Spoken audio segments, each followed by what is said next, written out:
১/১১-র সময়ে বিএনপির ভারপ্রাপ্ত চেয়ারম্যান তারেক রহমানের বিরুদ্ধে ১৭টি মামলা হয়। গ্রেফতার করে রিমান্ডের নামে করা হয় শারীরিক নির্যাতন। পরে উন্নত চিকিৎসার জন্য ২০০৮ সালে যুক্তরাজ্যে যান তারেক রহমান।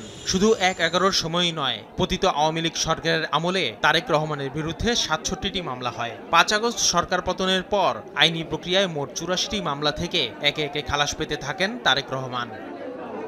এবার বসুন্ধরা গ্রুপের পরিচালক ইঞ্জিনিয়ার সাব্বির হত্যা মামলার আসামি সাফিয়াত সোবাহান সানভীরকে দায়মুক্তির উদ্দেশ্যে ২১ কোটি টাকা ঘুষ নেওয়ার অভিযোগে করা মামলা থেকে খালাস পেলেন তারেক রহমান।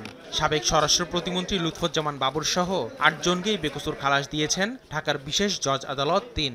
তারেক রহমানের আইনজীবী জানান, দুদকের করা এ মামলায় অপরাধের প্রমাণ না পাওয়ায় খালাস পেয়েছেন তিনি। যিনি তদন্তকারী কর্মকর্তা তিনি আদালতে এসছেন আমাদের পক্ষ থেকে, আমাদের লান্ডন সিনিয়র এবং আমরা যারা করেছি সেখানে তিনি পরিষ্কার করে বলেছেন যে তার তদন্তকালীন সময়ে এমন কোনো ব্যক্তি, দ্যাট ইজ শাহ আলম সাহেবের পরিবার বা অন্য কেউ এরকম কোনো অভিযোগ করে নাই যে এই মামলার মধ্যে কেউ ঘুষ দাবি করেছে, অথবা এমন কোনো সাক্ষীও আসে নাই যে আসামিদের কাউকে শাহ আলমের পরিবার থেকে কোনো ঘুষ প্রদান করেছেন।